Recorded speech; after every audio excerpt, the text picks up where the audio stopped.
लोगों ने कथा सुनना प्रारंभ किया। अच्छा यजमान, मेन तो धुंधकारी के लिए ही हुई थी कथा, तो धुंधकारी ने सोचा अब क्या करूं, मैं कथा कैसे सुनूं, क्योंकि भैया ने हमारे कल्याण के लिए भागवत का जो अनुष्ठान किया है साप्ताहिक विधान, तो मुझे सुनना आवश्यक है। तो उसने जो है जब पंडाल लगा हुआ था तो उसमें बांस बल्लियाँ आदि सब व्यवस्थाएं तंबू तना के लगी हुई थी, तो उसमें एक 7 गांठ का बांस था, उसी में आ करके वो धुंधकारी बैठ गया। धुंधकारी उसी में आ करके बैठ गया। एक दिन की कथा हुई, एक गांठ चटक गई, दूसरे दिन की दूसरी, इसी प्रकार से मानो कि उसकी जो है जन्म जन्मांतर के पुण्य पाप क्षीण हो रहे थे और पुण्य का उदय हो रहा था। और एक दिव्य विमान आया और दिव्य विमान उतरा और गोकर्ण जो है के द्वारा जो कथा धुंधकारी ने सुनी थी, चतुर्भुज रूप पा करके वो जो धुंधकारी उसी विमान में बैठ करके और चल दिया।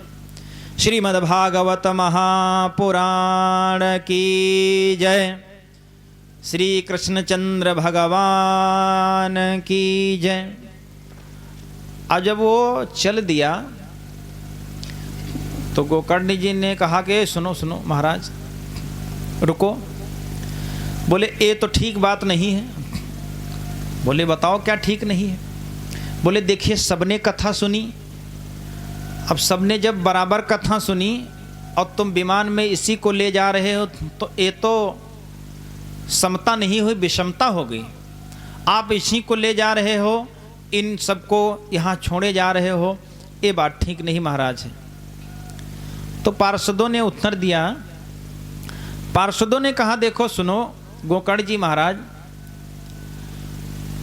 शरणवं श्रवणं समभागेन सर्वेषामिहि दृश्यते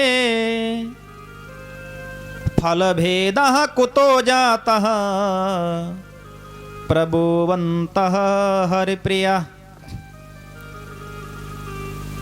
समभागेन श्रवणम, ए भैया बताएं कि सुनने में भेद होता है, ध्यान से सुनना। बोले श्रोता 3 प्रकार के होते हैं।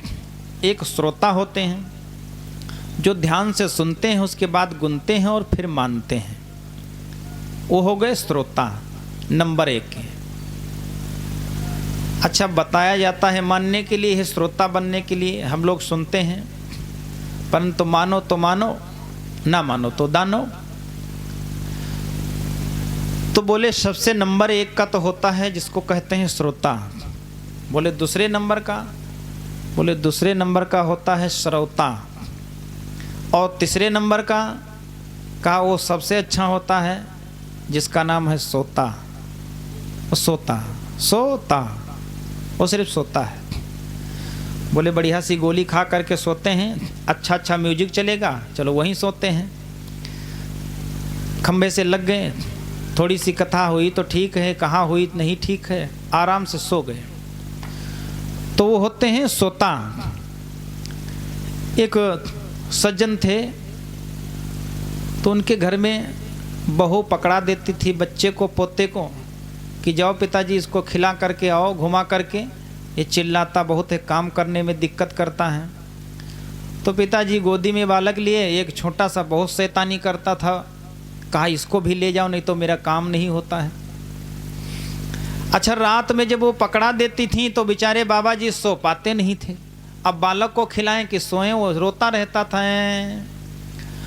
तो बाबा रात में भी सो नहीं पाते, परेशान रहते। उनने सोचा चलो वही नींद खींचता हूँ। तब कहाँ, उन्हीं के नगर में, गांव में, शहर में कथा हो रही थी भगवान की।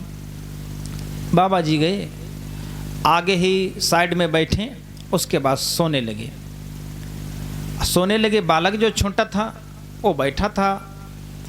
अब व्यास जी को डिस्टर्ब हुआ कि भक्त कोई सो रहा हो।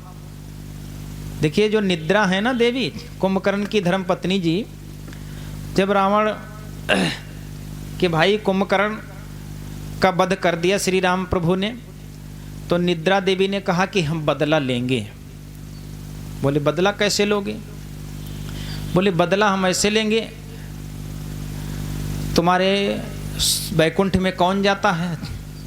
बोले जो कथा सुनता है, धर्म का कार्य करता है, वैकुंठ में जाता है। बोले हम ताला लगवा देंगे उसमें, यही बदला मेरा है। ताला कैसे लगवाओगे? बोले जो कथा सुनता है वही तो वैकुंठ जाता है, उसी का कल्याण होता है, जो भजन करता है, कथा सुनता है। तो हम कथा सुनने ही नहीं देंगे, जहाँ कथा होती होगी हम उसके सर पे आके बैठ जाएंगे। अब वो सो जाएगा, जब सो जाएगा कथा सुन नहीं पाएगा, तुम्हारे वैकुंठ में ताला लग जाएगा। तो भगवान ने कहा वो उसका भी प्रबंध कर देंगे, क्या करोगी? बोले प्रबंध, कहा जयकारा लगाएंगे। बीच बीच जयकारा जो लगाया जाता है इसीलिए कि निद्रा देवी जो है आक्रमण ना करने पाए।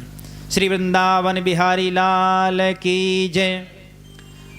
जब निद्रा देवी आक्रमण नहीं कर पाएंगी, भगवान ने कहा जब जयकारा बार बार लगेगा तो निद्रा देवी तुम क्या करोगी?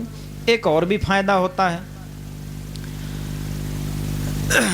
बोले तीसरे नंबर में जो आपने बताया श्रोता होते हैं, बोले हाँ वो कटौती करते हैं हर बात की। अरे वहाँ तो पंडाल सब तो ठीक था, लेकिन वहाँ पर एक कोना टेढ़ा था, ये नहीं ठीक था। अरे जब लगना ही है, पैसा दिया है तो कोना सीधा करवा के लगवाते। हाँ हाँ चलो ठीक, कोना तो ठीक होगा। मंच नहीं बना था बढ़िया। व्यास जी अरे कहाँ क्या बताएं, सब तो ठीक था, बढ़िया गाते नहीं थे। हमारा मन किया कि चलो भजन सुनते हैं, लेकिन वो गाते ही नहीं थे। मतलब नाना प्रकार की हर बात में वो कटौती करते रहते हैं। वो कौन से होते हैं? सरौता महाराज जी। पार्षद कहते हैं वो सरौता होते हैं ना, वो कटौती करते रहते हैं। देखिए जब हम संदेह करते हैं किसी चीज में, तो मंत्र का जाप जो ध्यान होता है वो खंडित होता है। संदेह से ध्यान खंडित होता है। संदेह से ध्यान को एकाग्रचित्त नहीं होने देता। अगर हम किसी चीज पे संदेह कर लें तो हमारा ध्यान उधर आकर्षित नहीं होगा कि इसमें संदेह कर लें ये नुकसानदायक है, ये हानिकारक है, तो मेरा ध्यान नहीं लगेगा, मेरी प्रीति नहीं होगी। अब प्रीति नहीं होगी तो परमात्मा के प्रति प्रेम नहीं होगा।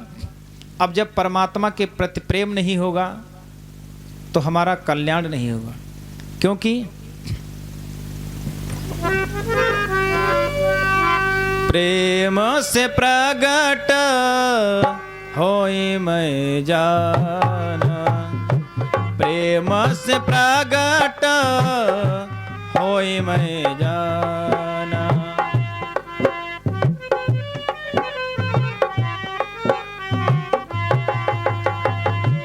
हरि व्यापक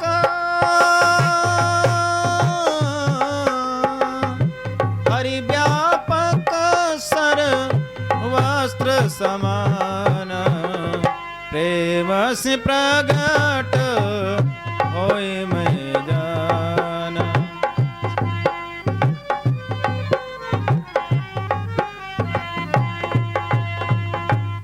प्रेम से प्रकट होए मैं जाना। जो परमात्मा हर जगह व्याप्त हो, प्रेम से प्रकट होता है, उसका प्रेम से ही प्रादुर्भाव होता है। श्री सूत जी कथा सुनाते हैं, कहते हैं सरौता जो होते हैं, पार्षदों ने कहा कि हर बात में कटिंग करते रहते हैं, कुतर्क करते रहते हैं। कुतर्कनी जो होती है कुबुद्धि है, हर बात में कुतर्क करती है, तर्क से नहीं। परमात्मा के प्रेम के प्रति तर्क करते हैं तो अच्छी बात है, परंतु उसमें खंडित होकर के उसकी बाधा बन के तर्क करते हैं तो ठीक नहीं होता। पार्षदों ने बताया, गोकर्ण जी कहने लगे ठीक है तुम चिंता मत करो श्रोता लोग, मैं फिर से जो है भागवत का अनुष्ठान करता हूँ। साप्ताहिक विधान का फिर से अनुष्ठान किया। सूत जी कथा सुना रहे हैं श्री नैमिषारण्य में और कहते हैं कि फिर हजारों की संख्या में विमान आए और उस पे सब श्रोता लोग श्रद्धा से जो सुने थे, और सब लोग विमान में बैठ करके और वैकुंठ के लिए प्रस्थान कर गए। श्रीमद्भागवत महापुराण की जय।